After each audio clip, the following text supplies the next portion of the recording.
জোয়ার ভাটির গল্পটা কি কর্তার পার্সপেক্টিভে যায়, কর্তার পার্সপেক্টিভে যায়, তার গুণাবলীগুলো দেখায় নি তো আমরা, তার এই গ্রামটার প্রতি কি কন্ট্রিবিউশন, তার এই যে দু চারটে মেয়ে পাচার করে সে সেটা দিয়ে কি করে, এগুলো কিছুই দেখাইনি আমরা। বা কর্তা কতটা কনসার্ন এই গ্রামটাকে ডেভেলপ করতে, এগুলো দেখাইনি। তাহলে ওটা হতে পারতো সত্য, তাই নয় কি?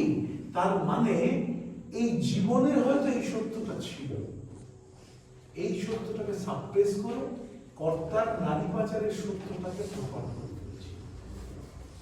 তার মানে এই নয় যে নাটকের সত্যটা জীবনে মিথ্যে, তাও নয়, কিন্তু সব সত্য নাটকের সত্য এক নয়, সেটাও মানে কোনো চরিত্র যদি বলি, একটা চরিত্র এক্ষুনি ভিলেন, এক্ষুনি সেটা নায়ক হতেই পারে, তোমার প্রেজেন্টেশন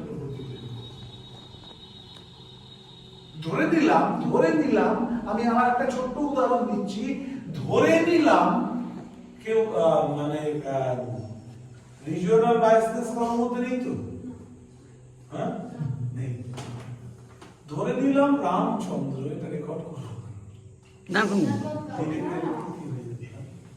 এডিট করে দেবো, এডিট করে নেবো, বলো না। রামচন্দ্র পুরুষোত্তম, তাই তো আমাদের কাছে প্রত্যেকের কাছে তাই, রাম পুরুষোত্তম, তিনি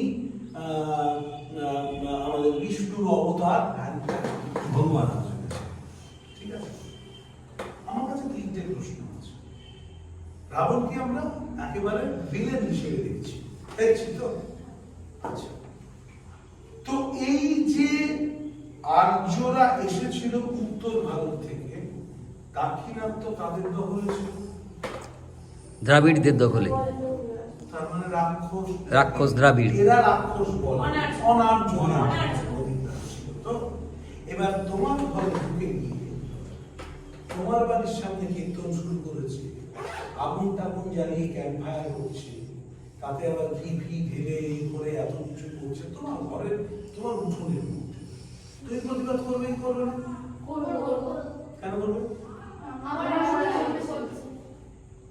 এরাও তাই এসেছিল,